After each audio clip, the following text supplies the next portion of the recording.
नमस्कार श्रोते हो, स्वागत आहे तुमचं मराठी नॉव्हल स्टुडिओमध्ये. चॅनलवर पहिल्यांदा झाला असाल तर चॅनलला सबस्क्राईब जरूर करा.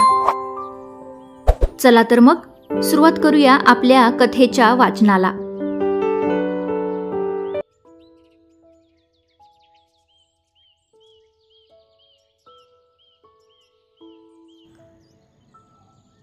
प्रतिशोध, अ रिव्हेंज लव्ह स्टोरी, पार्ट 5.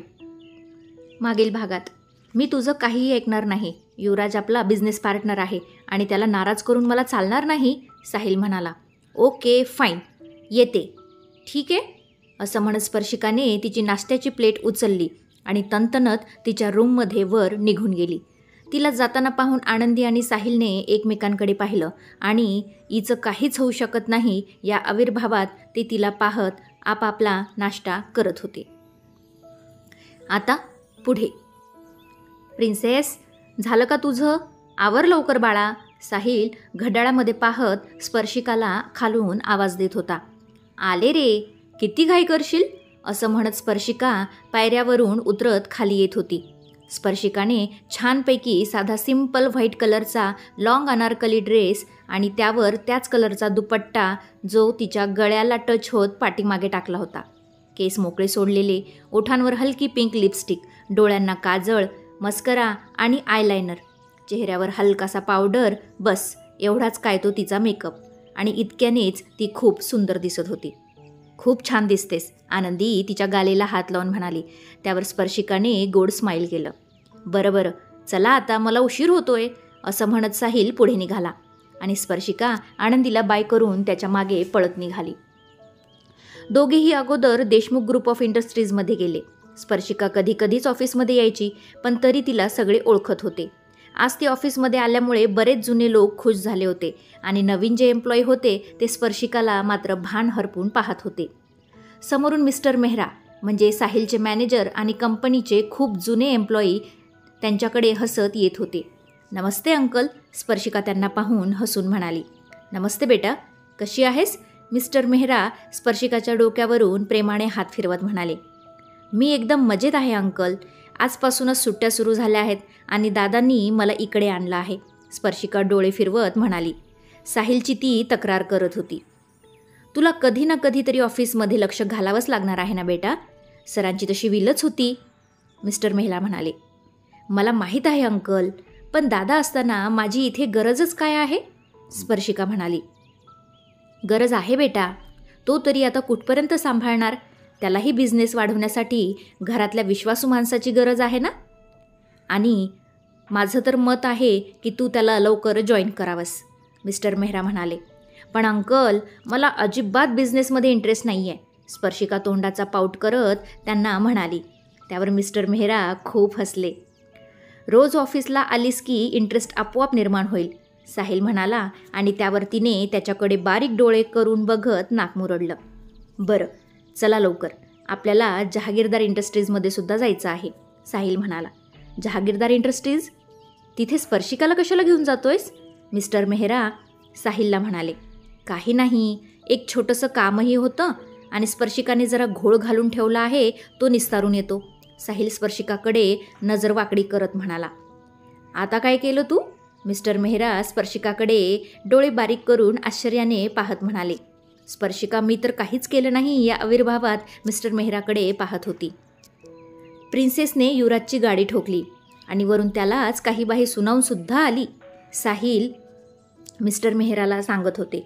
काय, तू युवराजच्या गाडीला डॅश दिला आणि त्यांनी हे सगळं गप्पपणे सहनसुद्धा केलं, मिस्टर मेहरा आश्चर्याने म्हणाले. तेच तर मला वाटत आहे ना, तो शांत बसणाऱ्यातला तर नाही, मग तो शांत कसा काय बसला, साहिलसुद्धा विचार करत म्हणाला. गर्ल आहे म्हणून सोडून दिलं असेल, मिस्टर मेहरा हसत म्हणाले.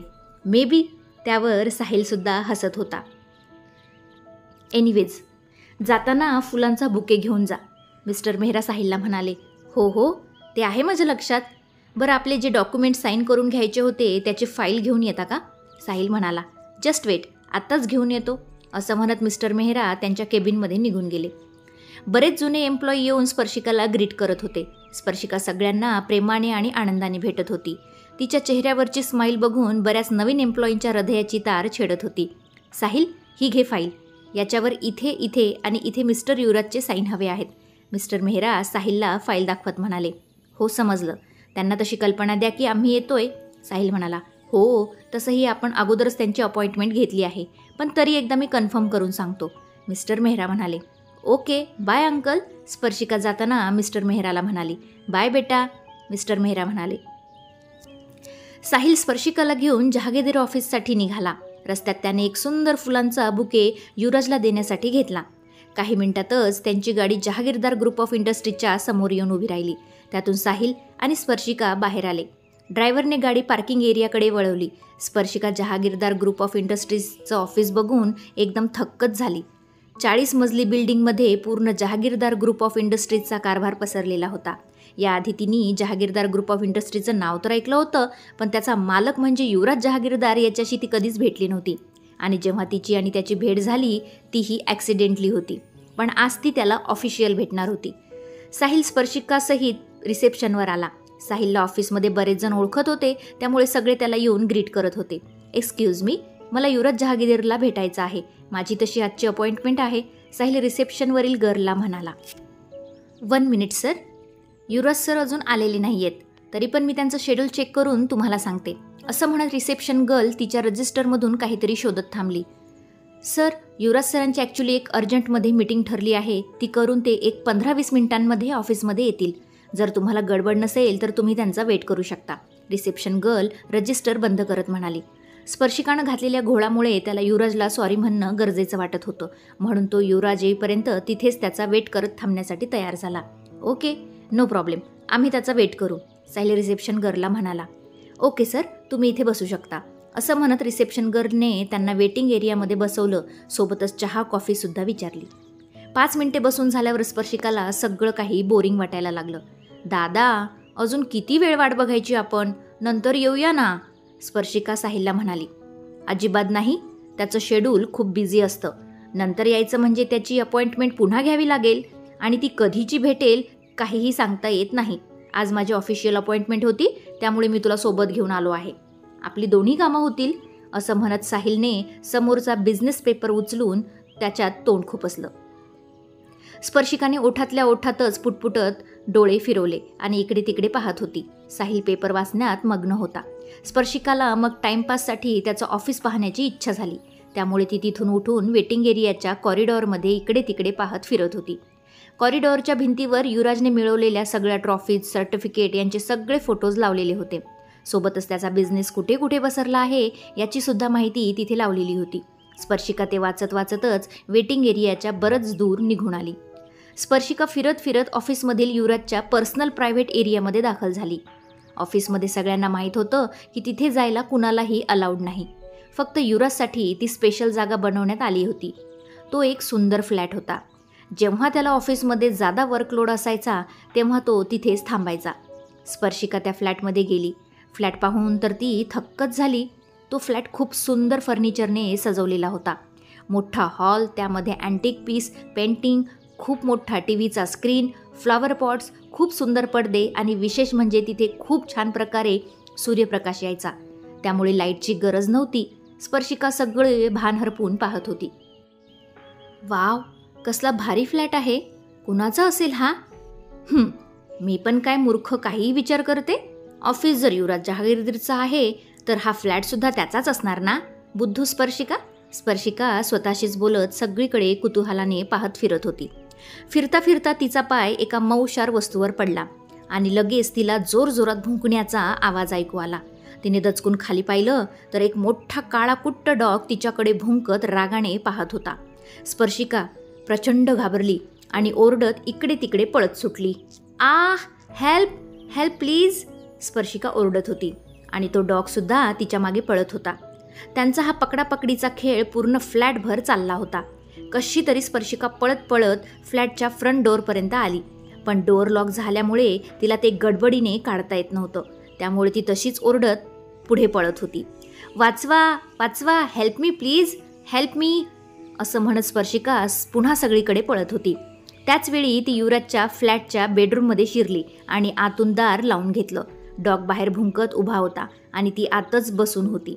फ्लॅटच्या भिंती साऊंडप्रूफ असल्याने बाहेर कुणालाच त्यांचा गोंधळ ऐकू येत नव्हता. आणि नेमका त्याच वेळी युवराज ऑफिसच्या पार्किंग साईडला असलेल्या गेटने ऑफिसमध्ये आला. एका मीटिंगसाठी सकाळी 7ला घरातून बाहेर पडला असल्याने त्याला थोडं फ्रेश व्हायचं होतं, म्हणून तो फ्रंट गेटवर न जाता मागच्या गेटने आत येऊन त्याच्या फ्लॅटमध्ये गेला. आत जाताच त्याला त्याच्या डॉगीच्या भुंकण्याचा आवाज आला. तसा त्याला डाऊट आला आणि युवराज लगेच सावध झाला.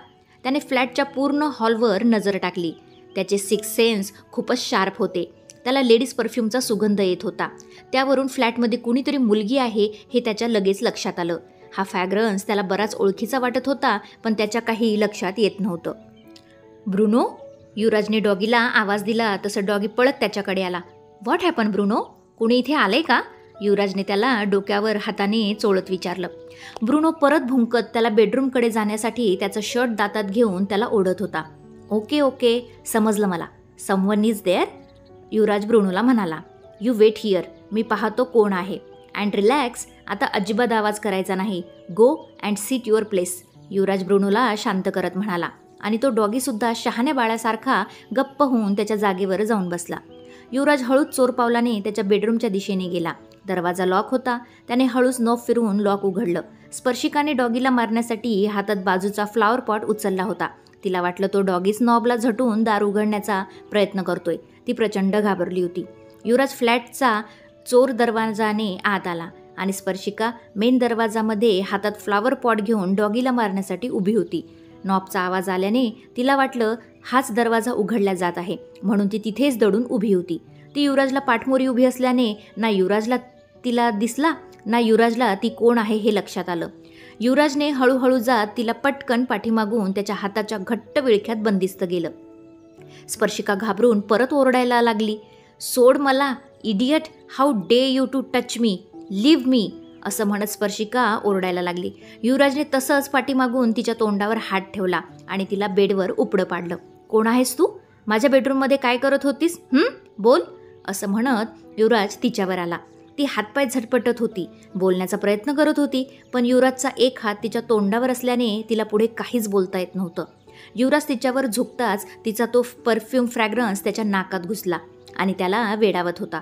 तो न कळतपणे त्यात अडकत अजूनच तिच्याजवळ जात होता. ती त्याला उपडी असल्याने अजूनही तिचा चेहरा दिसला नव्हता. न कळत युवराजने तिच्या केसांचा सुगंध घ्यायला सुरुवात केली आणि एकदम त्याच्या डोक्यात क्लिक झालं. त्याने लगेच भानावर येत तिला स्वतःकडे वळवलं. त्याने जसं तिला स्वतःकडे वळवलं, तिचे ते निळे डोळे बघून तो मात्र जागीच उडाला. स्पर्श, युवराजच्या तोंडून अस्पष्ट असा आवाज निघाला. ती घाबरून डोळ्यांची फडफड करत त्याच्याकडे पाहत होती. तिचे ते सुंदर डोळे पाहून तो परत तिच्यात हरवला आणि ती सुद्धा त्याच्या ब्राउनिश डोळ्यात हरवली. पण जेव्हा परत डॉगीच्या भुंकण्याचा आवाज तिला आला, स्पर्शिकाने त्याला लगेच पुन्हा घट्ट मिठी मारली आणि युवराज सावध नसल्याने पूर्णपणे तिच्या अंगावर कोसळला गेला.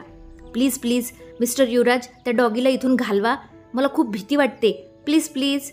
स्पर्शिका त्याच्या मानेभोवती तिच्या हातांचा घट्ट विळखा घालून युवराजला त्या डॉगीला घालवण्यासाठी विनवणी करत होती. तिचा चेहरा त्याच्या गळ्याला एकदम टच झाला होता. त्यामुळे तिच्या बोलण्यातून निघणारी गरम हवा त्याच्या गळ्याला स्पर्श करत त्याला पूर्णपणे रोमांचित करत होती. त्याचे ते मानेवरचे अगदी छोटे छोटे लहूसुद्धा तिच्या नुसत्या अशा जवळ येण्याने रोमांचित होत पूर्णपणे ताट उभे राहिले होते. असं नव्हतं की त्याला कधी स्त्री स्पर्श झाला नव्हता, पण स्पर्शिकाच्या स्पर्शाची जादूच काही वेगळी होती, जी त्याच्यावर चढून त्याला पूर्णपणे संमोहित करत होती. त्याने तिचा स्पर्श फील करत पुन्हा डोळे मिटून घेतले. ती त्याच्या बेडरूममध्ये, त्याच्या मिठीत, तेही अशा पद्धतीने त्याने स्वप्नातही कधी असा विचार केला नव्हता. त्याला एकदम स्वर्गात असल्याची फिलिंग येत होती. युवराज, स्पर्शिका हळूच म्हणाली. युवराज म्हणाला. तो गेला का? स्पर्शिकाने हळूच मान बाहेर काढून विचारलं आणि तिच्या त्या नाजूक आवाजाने युवराज लगेच भानावर आला. त्याने तिच्याकडे पाहिलं. ती प्रश्नार्थक मुद्रेने त्याच्याकडे पाहत होती. कोण? युवराजने विचारलं. तो डॉगी, तो गेला का?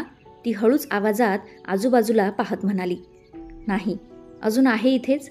युवराज तिच्या त्या प्रश्नावर मुद्दाम खोटं बोलत म्हणाला. त्याने तसं म्हणताच तिने पटकन डोळे गच्च मिटून घेतले आणि परत चेहरा त्याच्या गळ्यावर लावला. तिला वाटलं तिने डोळे बंद केले म्हणजे ती त्या डॉगीला दिसणार नाही. पण वेडीला कुणी सांगावं? तिने डोळे बंद केले म्हणजे तिला डॉगी दिसणार नाही, पण डॉगीचे डोळे तर उघडे आहेत, त्याला तर ती दिसते की. युवराजला तिच्या त्या बालिश कृतीवर खूपच हसू आलं. To be continued. श्रोते हो, कथेचा हा भाग कसा वाटला मला सगळ्यांनी कमेंट करून नक्की सांगायचं आहे. आणि त्याचबरोबर प्रत्येकाने लाईकही करायचं आहे. ही स्टोरी तुम्हाला आवडत असेल तर तुमच्या मित्रांसोबतसुद्धा शेअर करू शकता. चला तर मग आता भेटूया पुढील भागात. तोपर्यंत धन्यवाद.